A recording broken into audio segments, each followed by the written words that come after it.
कैसे रही सर आपकी मुलाकात? नहीं ऐसा है सर हेलो हेलो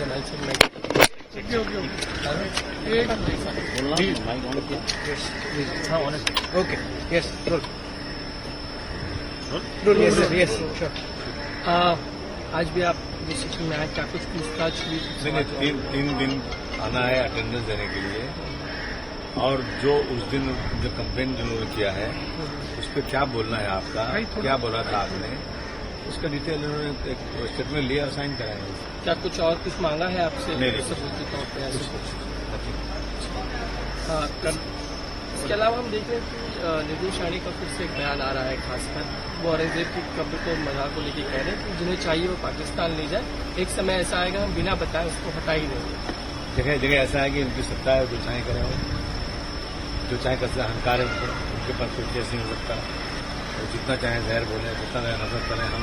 हम लोग जो हैं इस देश में शांति चाहते हैं, भाईचारगी चाहते हैं, मोहब्बत चाहते हैं, गंगा जमुनी तहजीब चाहते हैं, लेकिन ये लोग रोजाना सिर्फ मोटिवेशन करते हैं। मैं समझता हूँ उस पर सरकार को, सुप्रीम कोर्ट को कहीं नहीं बंधन लाना चाहिए। सर कल देश भर में होली और रमजान एक साथ मनाया जाने वाला है। इस बीच हम देख रहे हैं कि कैसे यूपी से खबर आ रही है जहां पर कई मस्जिद हैं उन्हें कपड़ों से ढक दिया गया है।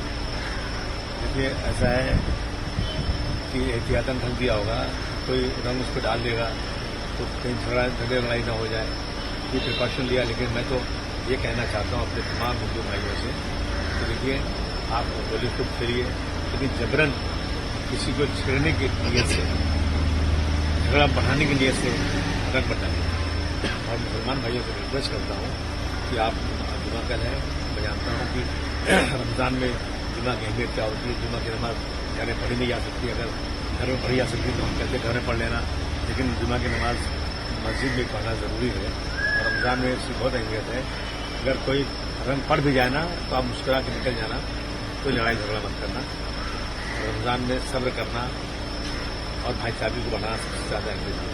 अबू भाई खुद भी कल जाएंगे, आप भी कल जाएंगे नमाज पढ़ने के लिए, तो उस वक्त का कुछ मैसेज? नहीं, हमने कहा ना मैसेज यही है ना कि जबरदस्ती छेड़ने की नीयत से उसको मत डालो, रंग पड़ जाए किसी पे तो उसको भूल जाओ। पुलिस ने भी एहतियातन कई लोगों को नोटिस दी है, कहा है कि 10 बजे तक ही आप होली खेलें सुबह के वक्त। ये पुलिस भी एहतियात बरत रही है। नहीं, बहुत अच्छी बात है। सरकार को एहतियात बरतना चाहिए, मुसलमानों को एहतियात बरतना चाहिए और हिंदू भाइयों को एहतियात बरतना चाहिए। ये लड़ाई झगड़े का कोई अंजाम नहीं होता है, सबको मिलजुल करना चाहिए। सर न्यू एजुकेशन पॉलिसी को लेकर तमिलनाडु के सीएम एम.के. स्टालिन ने उनके द्वारा एक कमेंट किया गया। उन्होंने कहा कि न्यू एजुकेशन पॉलिसी नहीं है बल्कि देश को भगवाकरण करने की एक साजिश की है। मतलब हर चीज में राजनीति, हर चीज में मेरा वोट बैंक कैसे बढ़े, कैसे आपस में लड़ाई हो, ये बंद होना चाहिए कि कहीं कहीं इसका एंड होना चाहिए। एक सवाल, लाडली बहना योजना को लेकर संजय राउत ने बातें अभी कहने लगे कि ये योजना कुछ दिनों में बंद हो जाएगी, क्योंकि जितना पैसा चाहिए उतना सरकार दे नहीं पा रही है। नहीं, देखिए ऐसा है ना कि हम देख रहे हैं बजट में कटौती हो रही है और देश की इकोनॉमिक हालत बहुत ही खराब है। आप देखिए हजारों लाखों करोड़ रुपया का नुकसान हो रहा है, रुपया रोज गिर रहा है। तो मैं ऐसे में ये योजना अगर अनाउंस की जा रही है सिर्फ इसलिए कि हमारा वोट बैंक बढ़े और देश का कर्ज बढ़ता जाए इस पे, तो कहीं न कहीं इस पे रोक तो लगना चाहिए। वो कह रहे हैं कि 2100 इस बार नहीं है, 5 साल के लिए सरकार है, तो आने वाले समय में देंगे, लेकिन इस बार तो गवर्नमेंट कर नहीं रही 21 जो कि वादा किया था, जो कि नहीं तो ये तो चीटिंग है ना। अगर आपने कोई वादा करके वोट लिया है कि मैं आपको इतने पैसे मदद करूंगा, ये करूंगा, और उसके बाद आप इसको नहीं पूरा नहीं करते हैं तो दैट इज चीटिंग। चीटिंग है। इस तरह से वोट लेकर के फिर जाना मैं समझता हूँ बिल्कुल ठीक नहीं है। वही काम करिए, वही वादा कीजिए जो पूरा कर सकते। सर अहिल्या नगर में मणि का मेला कम से कम 700 साल से लग रहा है, और वहाँ के बीजेपी नेता की तरफ से ऐसा कहा जाता है कि मुसलमानों को मणि के मेले में एंट्री करने में बैन है, ऐसा कहा जाता है।